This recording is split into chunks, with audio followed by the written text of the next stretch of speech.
George Washington was one of the founding fathers of the United States of America. He was also the first president of the United States. George Washington was commander-in-chief during the American Revolutionary War. But what if, in an alternate timeline, America's first president, George Washington, was assassinated? What would America look like today? Hello and welcome back to Life's Biggest Questions. I'm Charlotte Dobrik. Don't forget to give us a thumbs up, subscribe, and let us know in the comments below what topics you would like to see next. It is known that an assassination plot against George Washington was uncovered in 1776. A man named Thomas Hickey, a private in George Washington's guard, was arrested in 1776 for passing counterfeit money. But while he was in jail, Hickey admitted to another prisoner that he was involved in an assassination plot against the commander-in-chief. This is ironic because his primary job was to protect George Washington. If Hickey had not been caught with the counterfeit money, he would have continued with the plan to assassinate Washington, or perhaps someone else would have tried to assassinate him had Hickey's plan not gone through. After Hickey was hanged, no other attempts on Washington's life were made. But right now, we're discussing a hypothetical timeline in which George Washington was assassinated, and what would happen if he was. Would it mean that the outcome of the American Revolutionary War would have been different? Well, that would have entirely depended on when Washington was assassinated. If a successful assassination happened early on in the war,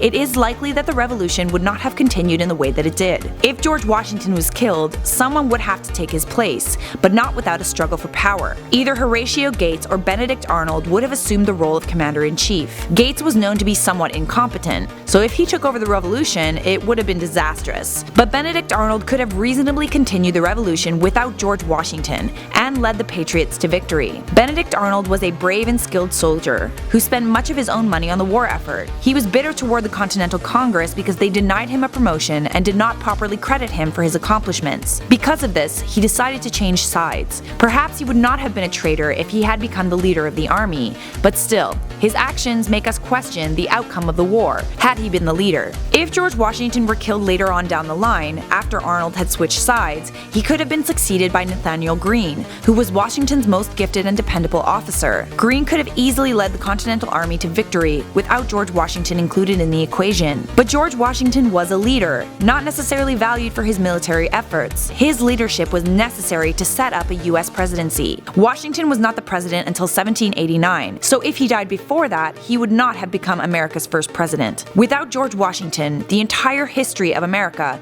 and perhaps even its system of government, would be entirely different. He didn't want to be president, but accepted the job and served for 2 terms before stepping down, in order to set the precedents for future presidents. The United States was the first country to have a presidential system of government. The presidential system had failed many times, almost always ending up as a dictatorship. Without George Washington, the US might not even have a president as its leader today. Perhaps Arnold would have taken power, Aaron Burr, or even Alexander Hamilton. Any of those men might have dubbed themselves King of America. George Washington governed strictly according to the Constitution, setting the tone and code of conduct for all future US presidents, in which any abuse of power would lead to opposition by the people and by their representatives in the Congress. And lastly, if George Washington did not end up being America's first president, Washington, D.C. might be called something else. Mount Rushmore would probably not include his face, and neither would the $1 bill. Many of his major accomplishments would not exist to this day. He issued the Proclamation of Neutrality in 1793, as well as the Jay Treaty, which helped make peace with Great Britain. He kept a young America out of internal struggles, so its central government could increase in strength. Without George Washington, America would not be the country it is today. How do you think America, or even the world, would be different if George Washington was assassinated? Let us know in the comments below. Congratulations! You've made it to the end of this video. Well done! Just wanted to take a quick second to tell you that we at Life's Biggest Questions have set up a Patreon page where you can support this channel and also find out what we look like. Because of the nature of YouTube, many of our topics get demonetized. We do not think that YouTube should get to decide what you learn about on our channel. Definitely check out the Patreon page and make a small donation so that we can continue to bring you the best content possible. And if you want to continue watching Life's Biggest Questions, definitely check out our assassination series. What if JFK wasn't assassinated is right over here, as well as what if Martin Luther King Jr. wasn't assassinated. Thank you for watching, and we'll see you in another video.